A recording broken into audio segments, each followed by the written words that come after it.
첫 열매를 감사한다, 이런 의미는 매우 의미심장합니다. 가장 귀한 것을 드린다는 것이고, 가장 좋은 것을 드린다는 것이고, 또 처음으로 드리는 거기 때문에 그 안에는 단순히 재물이 아니라 나 자신도 그 안에 들어가 있는 것입니다.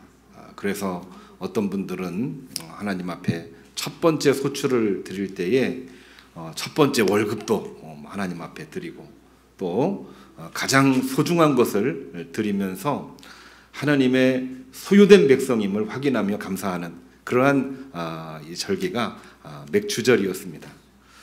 원래 언어의 의미를 보게 되면은 보리 이삭을 하나님 앞에 드렸는데, 광야 생활을 지나서 하나님 앞에 처음으로 농사를 짓고 처음으로 나온 이 곡식이 보리 이삭이었습니다.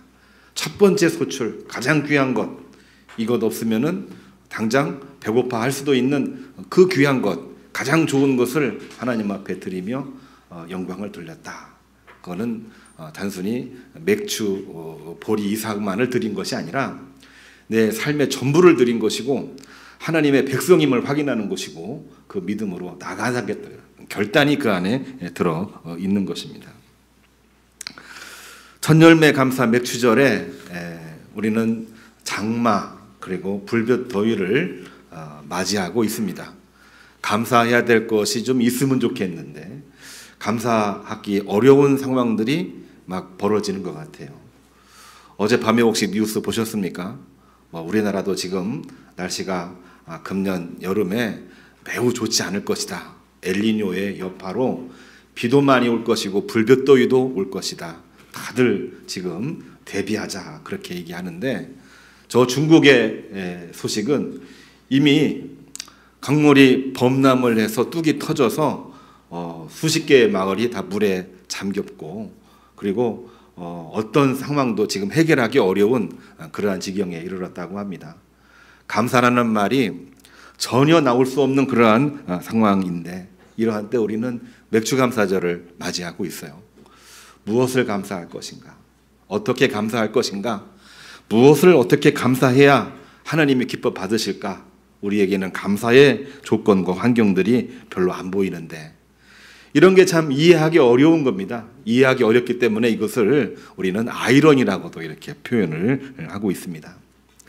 그런데 우리가 오늘 맥추감사절에 이 귀한 예배를 드리면서 기억을 해야 될 것은, 그러한 상황 가운데에서 사실은 하나님 앞에 영광 돌렸고 감사했던 것이 맥추절의 속뜻에 들어있는 것이라고 하는 겁니다. 가장 먹고 마시고 입기 어려울 때에 첫 번째 소출, 당장 먹어야 되잖아요. 또 그것은 너무나도 귀한 거잖아요. 그거를 하나님 앞에 드렸다. 이것은 내 삶의 전부를 하나님 앞에 드린 것이고, 내 삶은 하나님의 소유된 백성임을 다시 한번 확인하면서 감사드리는 그러한 의미가 들어있는 것입니다. 열악하고 탄식스러운 현실 가운데에서도 우리를 생존하게 하셨고, 지금도 여전히 우리를 하나님 백성으로 불러주신 하나님께 감사하는 원초적인 감사고, 그리고 궁극적인 감사가 이 맥추절의 깊은 의미를 담고 있는 것입니다.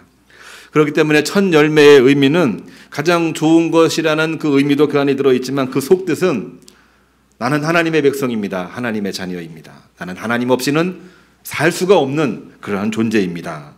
이것을 인식하고 고백하고 감사하는 것이 맥추절의 의미라고 볼 수가 있겠습니다. 우리가 창세기 4장 3절을 보면, 가인이 땅의 소산으로 하나님께 제물을 드렸고, 아벨은 양의 첫 새끼를 그 기름과 함께 드렸다 했는데, 아벨의 제사는 받으셨고 가인의 제물은 받지 않으셨다 했습니다. 우리는 그 이야기에 대해서 왜 아벨은 받으셨고 가인은 받지 않으셨을까 질문하고 여러 종류의 답을 우리가 마음속에 가지고 있거든요. 그 중에 한 가지만 이야기를 하면, 가인의 제물에는 첫 열매라는 단어도 안 나와 있지만 첫 열매라고 하는 의미도 사실은 존재하지를 않았습니다. 그러나 아벨과 그 제물은 첫 열매라고 하는 첫 새끼라는 단어도 그 안에 들어가 있고, 또한 첫 열매의 의미도 하나님께서는 인정을 해 주셨어요. 가인은 그냥 그 제물을 받지 않으셨다 이렇게 표현하고 있는데, 아벨의 제물에 대해서는 뭐라고 얘기했냐면은 아벨과 그 제물을 하나님께서 받으셨다 이렇게 표현을 하고 있습니다. 그렇기 때문에 단순히 첫 열매라는 의미도 있지만은 그거를 훨씬 더 뛰어넘어서 나는 하나님의 소유된 백성입니다. 나는 하나님의 자녀입니다. 이것을 고백하고 하나님 앞에 제물을 드렸던 아벨을 하나님께서는 받으셨다라고 하는 것입니다. 그렇기 때문에 요즘 힘든 세상 속에서 맥주절 감사는 하나님의 소유된 백성임을 인지하고, 또한 감사하고, 또한 마지막 열매까지 하나님 함께 해주시기를 소망하며, 또한 다짐하며 돌리는 감사가 맥주절 감사라고 저는 고백을 하고자 합니다. 오늘 말씀도 세 가지 본문, 우리 구자정 학생 아주 잘 읽어 주었죠. 말씀을 잘 들었는데 이 세 가지 말씀도 그 내용을 담고 있는 본문들입니다. 우리가 말씀을 읽으면서 오늘 맥주절에 왜 이런 본문 말씀을 주셨을까? 연결되는 부분도 있고 연결이 안 되는 부분도 있다고 생각이 돼요.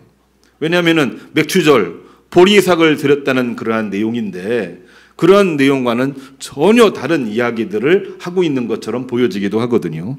그런데 오늘 말씀은 하나님 앞에 감사 영광을 돌릴 때에 우리의 상황 가운데에서, 우리의 힘든 여러 가지 역경 속에서 하나님이 나의 하나님이시고 나는 하나님의 소유된 백성임을 고백하고 자각하고 그러는 가운데에 감사와 찬양을 돌렸다. 그게 바로 핵심적인 내용입니다.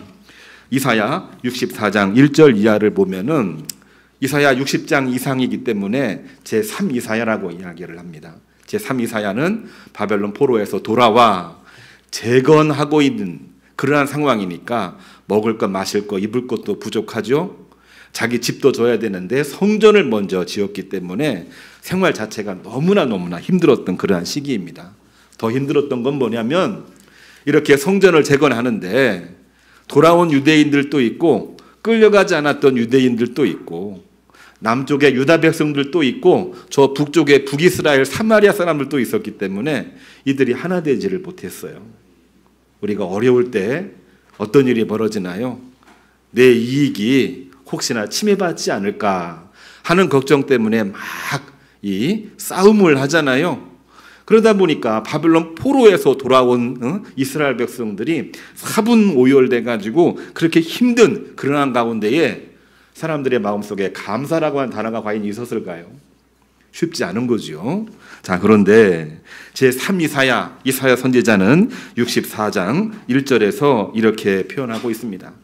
이렇게 어렵고 힘들고 불가능한 상황 가운데에도 여호와 하나님을 앙망하는 사람들에게 주시는 하나님의 은혜, 그 은혜를 알고 있는 사람은 하나님의 은혜가 있는 사람이고 그들에게 복을 주시는데 복을 주시는 그분은 여호와 하나님 한 분뿐임을 기억하면서 감사하고 찬양하라. 그러한 말씀을 주시고 있는 것이 오늘 이사야 64장에 나와 있는 그러한 내용입니다. 뿐만이 아니라 에베소서 1장 1절의 말씀도 에베소 교회에 보낸 바울의 편지 아닙니까? 이때에도 역시 감사보다는 정말 감사하기 어려운 일들이 많이 벌어졌는데 이때는 우리가 너무나 잘 알고 있는 유대인과 이방인 간의 갈등입니다. 물론 유대인과 이방인 중에서도 크리스찬이 된 사람들과의 갈등이에요. 유대교에 있다가 크리스찬이 된 사람들은 기득권이 있습니다. 나는 우리 조상이 이스라엘 자손일 뿐만이 아니라 대대에 걸쳐서 가문이 있고 족보가 있는 나는 크리스찬이다 하면서 어깨에 힘주고 조금 기득권을 행사했던 그러한 사람들입니다. 이방인들은 그렇지 않지요. 이제 처음으로 믿은 사람들입니다. 그동안에는 이스라엘 민족이 아니었기 때문에 배척받았던 사람들이기도 했는데 교회 안에서 이방인이나 유대인들이나 다 같이 하나 돼야 되는데 매일같이 대립하고 하나 되지를 못했어요.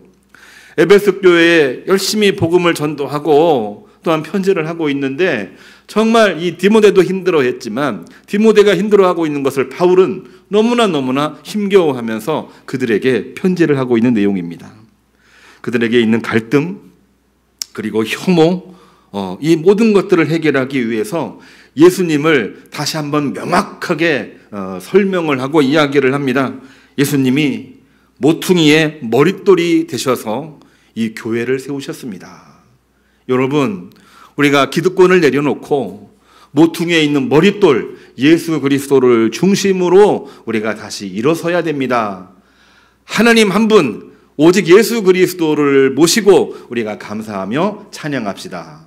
이게 바로 첫 번째 감사에 관한 내용입니다. 감사하기 어려운 그러한 때에 예수님을 첫 열매로 삼아서 내가 예수 그리스도의 이름으로 감사하고 영광을 돌린다. 그 믿음으로 감사하라. 이게 바로 사도 바울의 이야기가 되는 거지요. 마태복음 14장 35절의 말씀도 마찬가지입니다. 그 모든 것들을 알고 계시는 예수님도 우리들 주변에 있는 모든 어려운 상황, 그 어려운 상황을 성경에서는 탄식의 상황이다 이렇게 많이 표현을 해요. 뭐 탄식밖에 안 나옵니다. 한숨밖에 안 나옵니다. 그리고 눈물밖에 안 나옵니다. 성경에서 탄식 기도까지 나올 정도로 탄식의 상황은 이 성경에 너무나 많이 나오거든요. 그러한 모든 탄식의 상황은 결국 뭐냐? 하나님 나라 천국이 가까웠다는 증거다. 오늘날에도 힘든 일, 어려운 일, 정말 불합리한 일들이 많이 있을 때마다 하늘나라가 가까이 왔다는 것을 우리는 꼭 기억을 하면서 견디어내야 되겠습니다. 예수님도 그렇게 말씀을 하셨어요. 물론 그 때와 장소는 아무도 모릅니다. 누구만 아시느냐? 아버지 하나님만 알고 계신다. 우리들은 어떻게 해야 될 것이냐? 그 가운데에서 깨어 기도하는 것이 우리들에게 주어진 일이다 하면서 깨어 있으라 이렇게 말씀을 하셨어요. 이 혼란한 세상에, 이 힘든 세상에 깨어 있지 않고 우리가 잠을 자고 있다고 한다면 아버지 하나님이 싫어하신다. 잠자는 모습을 하나님께 보여드리지 말라. 이렇게 예수님은 말씀을 하셨다라고 하는 것입니다. 결국 이 내용이 어떤 내용을 담고 있는 것일까요? 우리가 하나님 앞에 예배하고 하나님 앞에 예물을 드리되 깨어 있어서 기도하고 감사하고 드리는 그 순간 전심으로, 형식적으로가 아니라 전심으로 하나님 앞에 감사하며 영광을 돌릴 때에 하나님께서 함께 하신다. 그 말씀을 주시고 있는 것입니다. 특별히 우리는 마태복음 13장 예수님에 관한 말씀을 통해서 한 가지 더 큰 의미를 생각을 해볼 필요가 있습니다. 첫 열매는 사실은 농사짓고 처음 익은 열매를 드리는 거니까 우리가 이 처음의 의미가 많잖아요. 그런데 마태복음 13장 35절에 나와 있는 말씀은 예수님의 말씀 속에서 처음 이야기가 아닙니다. 마지막 때를 이야기하고 있어요. 마지막 때. 말세에 주님 다시 오시는 그날에 바로 천국이 임박했다. 어렵고 힘들지만 천국이 임박했으므로 견디어내고 하나님 앞에 예배를 드려도 더 열심히 드려야 된다. 이러한 말씀을 주시고 있는데 그 말씀을 이 맥추절 이 주일의 본문 말씀으로 우리에게 주셨어요. 어떤 의미를 담고 있는 걸까요?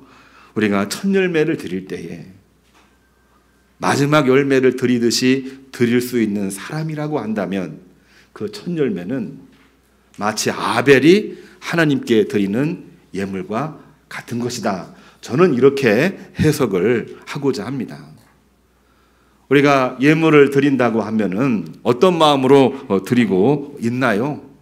나는 이 정도 드리면 됐지. 나는 오늘 드렸으니까 내 할 일은 다 했어. 이런 마음으로 예배를 드리고 또한 봉헌을 하는 경우들도 물론 있습니다. 물론 그것이 잘못됐다라고 말할 수는 없지요. 그렇지만 하나님은 우리의 외모를 보시는 것이 아니라 우리의 중심을 보시는 분이기 때문에 그가 얼마만큼 드렸든지 또한 무엇을 드렸든지 어떠한 방법으로 드렸든지 그 중심을 분명하게 보시고 있는 겁니다. 뭐를 보시느냐?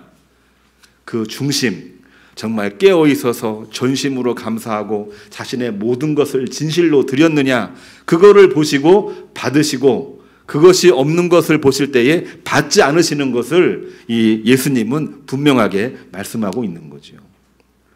우리가 성경을 보면은 이 나오미의 두 며느리가 있습니다. 첫 번째 며느리가 누군가요? 오르반가요? 두 번째 며느리가 룻이죠. 아들이 죽고 며느리만 남았습니다. 이제는 모든 것을 다 포기하고 모압 지역을 떠나서 고향 땅 예루살렘으로 돌아가려고 마음을 먹으면서, 나는 고향 땅으로 돌아가니 너희들은 너희들의 고향 모압으로 돌아가라 이야기를 했을 때에, 오르바와 이 룻은 아닙니다, 나는 어머니를 따라 예루살렘 유다 지방으로 가겠습니다 라고 이렇게 이야기를 했는데, 그 이야기 과정을 통해서 이 오르바는 결국에는 고향 땅으로 모압 지역으로 돌아갑니다. 그런데 이 룻은 어떻게 하나요? 내 어머니의 고향이 나의 고향이고 내 어머니의 하나님이 나의 하나님입니다. 이렇게 고백을 하면서 나오미를 따라 유다 땅으로 오게 됩니다.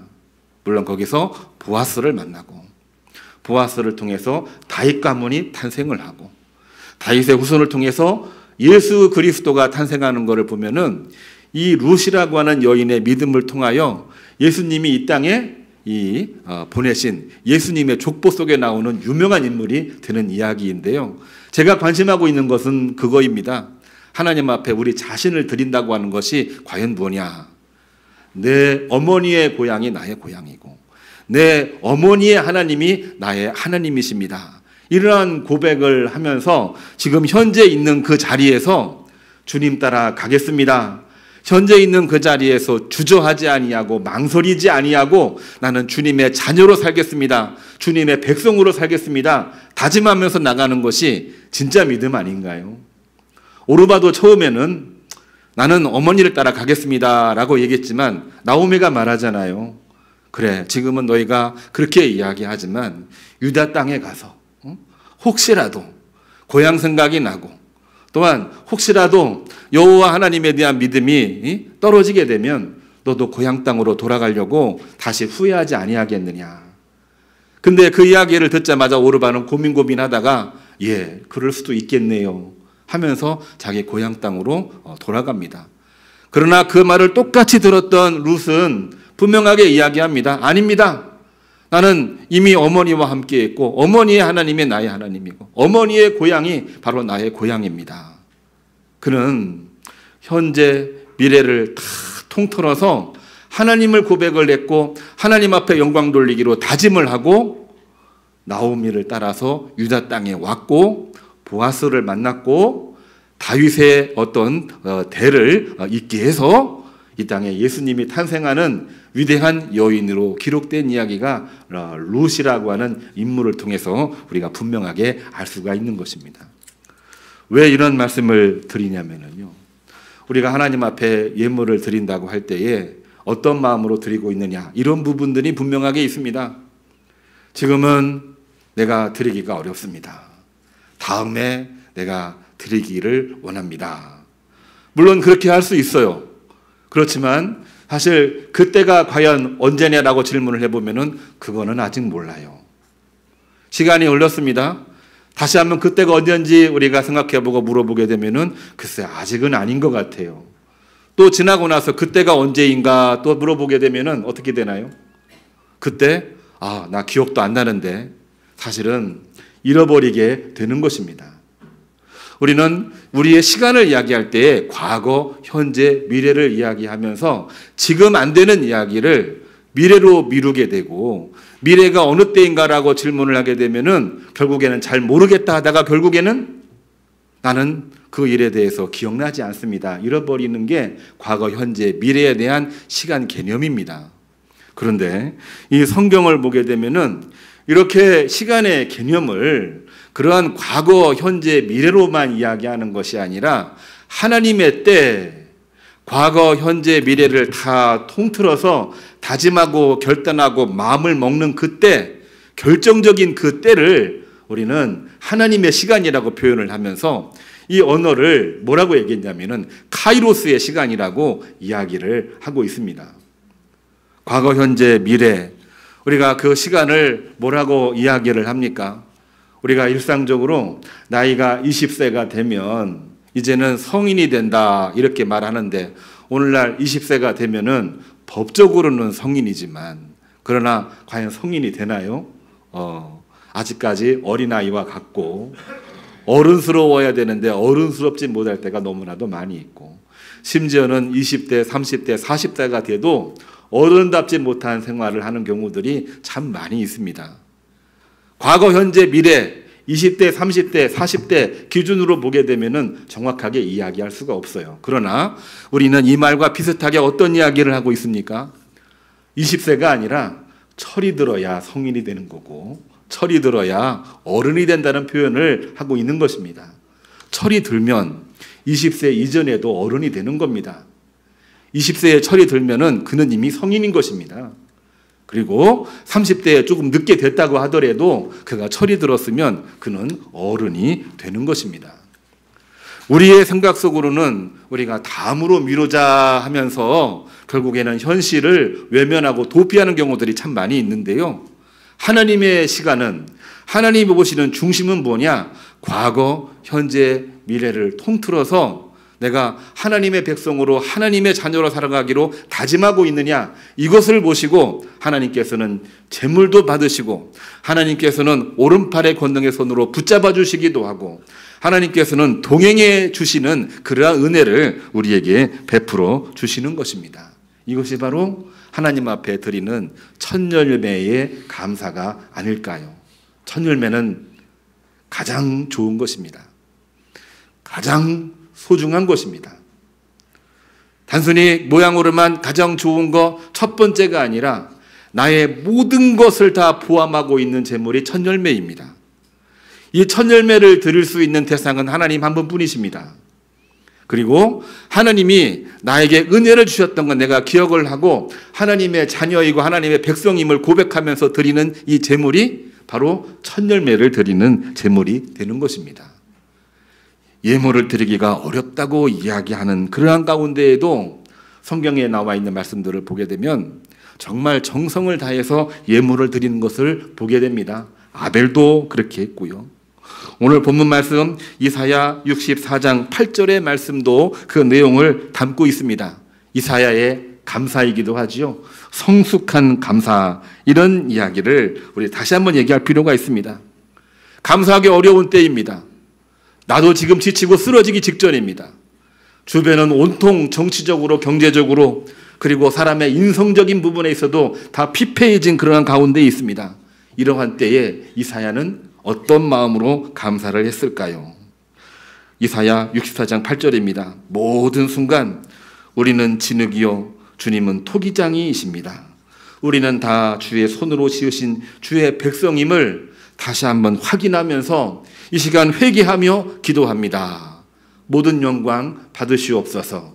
이러한 기도를 이사야가 드리면서 하나님 앞에 예물을 드리고 있는 것입니다. 바울도 마찬가지입니다. 에베소서 1장 4절, 오늘 자정이가 분명하게 읽었어요. 창세 전부터 예정된 사람임을 고백합니다. 피폐해졌습니다. 다들 절망스럽습니다. 신음하고 탄식하고 있습니다. 그러나 우리는 하나님께서 태초부터 예정하신 하나님 백성이고 하나님의 자녀이고 하나님의 아들이고 하나님의 딸임을 고백하면서 예수 그리스도의 이름으로 기도하며 나갑시다. 이렇게 드리는 것이 첫 열매의 진정한 고백이고 첫 열매의 진정한 봉헌이 되는 것이라. 사도 바울은 그렇게 증언을 하고 있는 것입니다. 예수님은 그 말씀을 이렇게 말씀하셨습니다.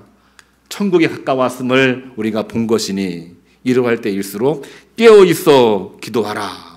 이것이 모든 사람에게 하시는 하나님의 말씀이니라. 이렇게 기도하며 감사를 돌렸다는 것입니다. 시편 기자도 시편 65편 9절에서 이렇게 고백을 하고 있습니다. 땅을 돌보사 물로 윤택하게 가득하게 하시고 이같이 땅을 예비하신 후에 그들에게 곡식을 주시나이다. 그 어렵고 힘든 순간 하나님 앞에 정말 하나님의 백성 자녀임을 고백하면서 영광을 돌릴 때에 하나님께서는 그들에게 곡식을 주시되 풍성히 주신다. 그러니까 첫 열매를 감사하는데 마지막 열매를 드리듯이 감사하며 나가는 사람들에게 하나님 큰 복을 주신다. 그렇게 했습니다. 오늘 맥주감사 주일에 첫 열매로 하나님 앞에 영광을 돌리시고 승리하시는 우리 모든 교우님들이 되기를 주님의 이름으로 축복합니다. 오늘 파송 찬양 주님께서 가르쳐 주신 기도 주기도송 함께 부르시며 기도하겠습니다.